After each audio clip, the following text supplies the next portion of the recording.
Episode 18 picks up right where episode 17 left. We don't actually get to see Jinshi's story, but we follow Mao Mao back to the vertebrate's house. And the first person we've met is actually someone unfamiliar, and it's this guy, which, to be honest, there were a lot of male servants and workers working in ancient Chinese brothels.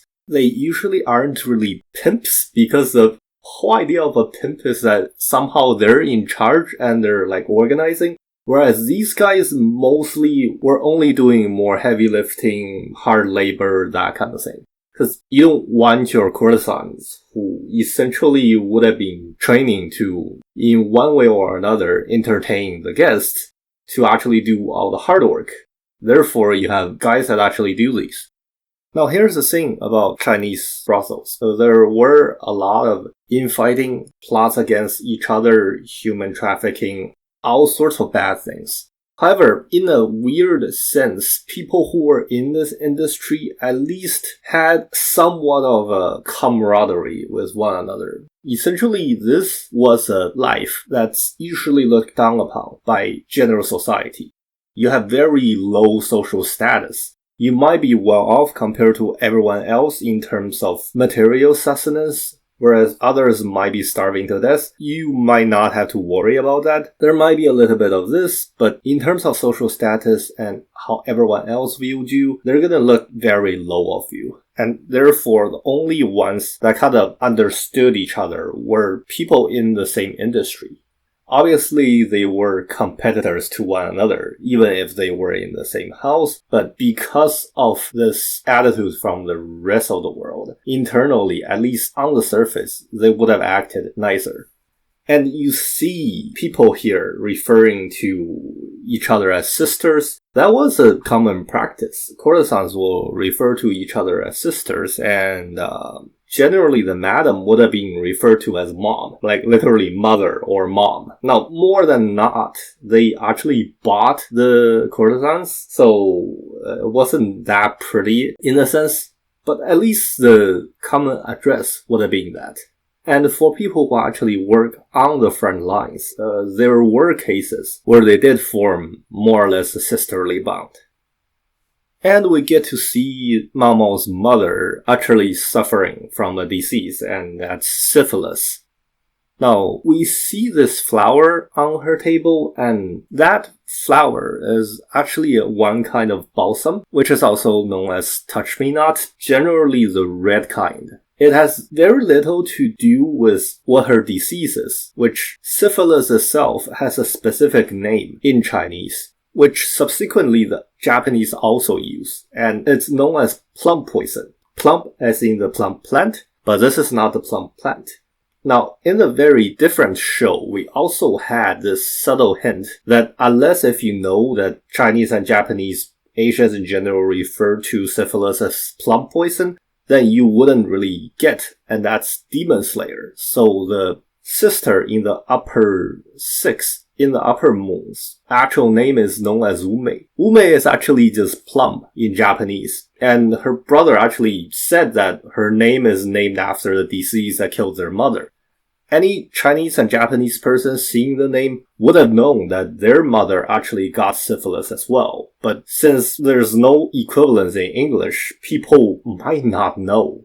What was very obvious to the Chinese and Japanese when they actually saw that name, even if they do know Ume means plum. But anyways, getting back to Mao Mao's mother having syphilis, before the advent of antibiotics, syphilis is quite terminal and deadly. It's almost impossible to treat. There are many famous historic figures dying from it. It didn't really matter if you had the worst treatment or best treatment, if you had all the medication in the world. You weren't really going to cure it before the invention of antibiotics. So before modernity, people were dying from syphilis, and there's even a pretty recent historic case of a Chinese emperor in the 1800s dying from syphilis. Now, the story goes that his mother, which was the Empress Dowager, that famous Empress Dowager that actually used the boxers and declared war on pretty much the entire world, was quite controlling. She was in charge of everything, so he didn't really have any specific power. Everything was all very much in the control of his mother. So as a relief, he started basically doing what Jinshi was doing last episode, that's dressing up as a commoner and frequenting brothels. And he ended up catching syphilis and died pretty soon from it at age 20, which was a young age even for antiquity, mainly because he's an emperor. He should have had all the best care and treatment. Yet this disease, it's just uncurable. Now, when they were taking a bath, you can actually see that Mao Mao is wearing the traditional Chinese undergarment for ladies and girls, which is essentially just a bib tied around the neck, whereas her sister's not. I think I mentioned in the first episode as well, that's actually an underwear. And that's actually unisex, so guys also wore that kind of underwear. Mainly as a, abdominal warmer rather than anything to cover anything. Because if it's cold during winter time, back then there weren't many indoor heating, and you can't really afford that nice of a clothes that insulates you from the cold. So at least you protect your torso a little bit more by wearing one more layer beneath.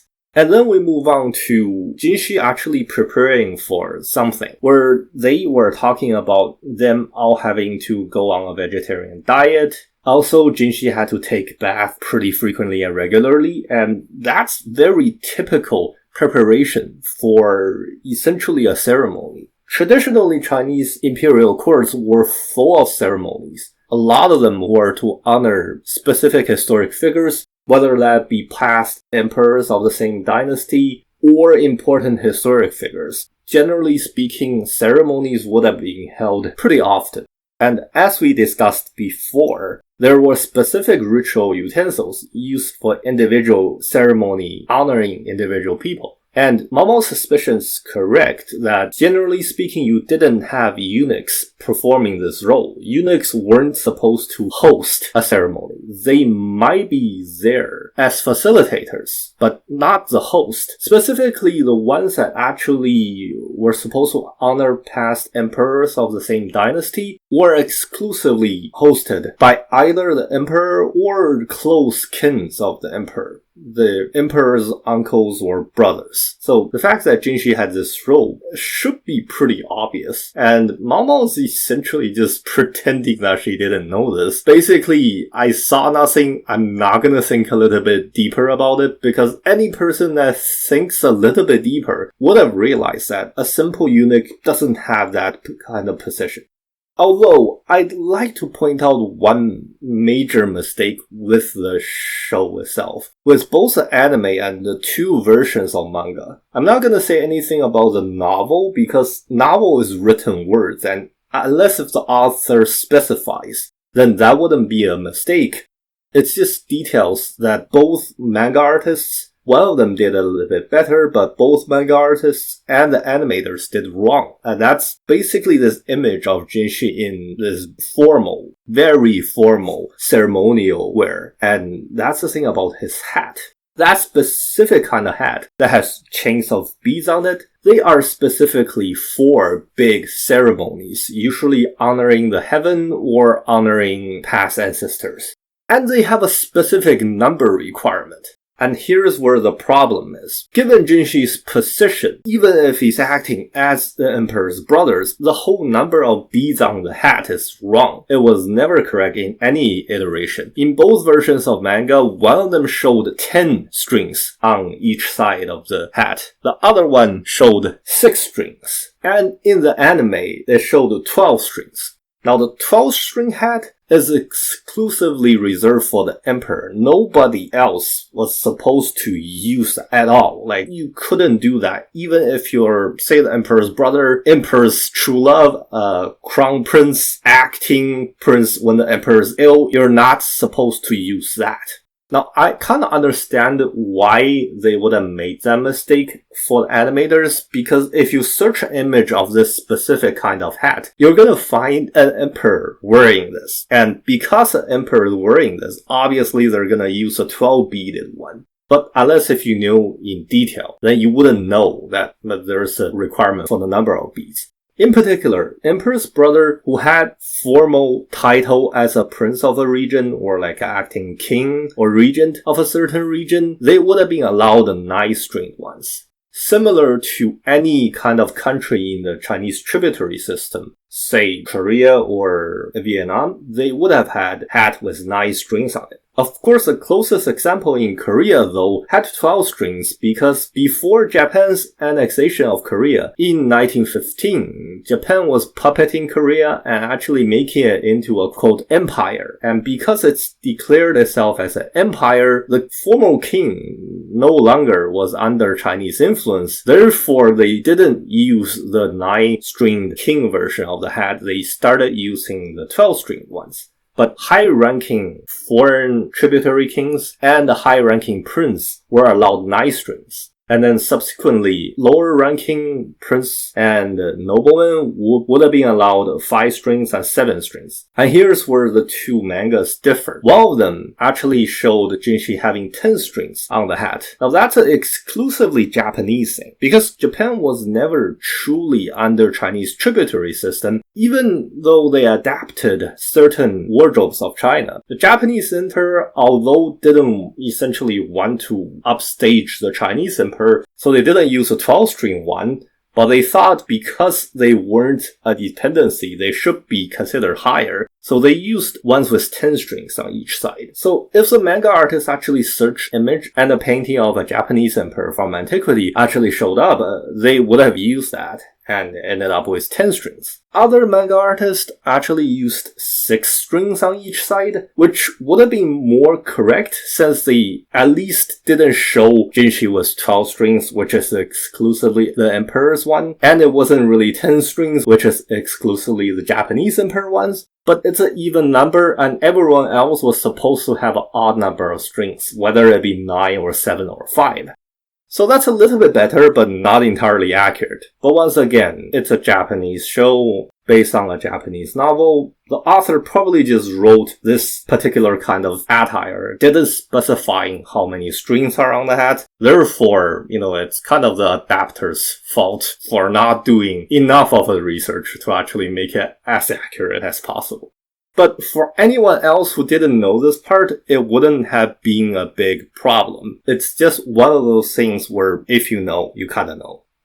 And as we were talking about how courtesans and essentially prostitutes have a low social status, that might be part of the reason why.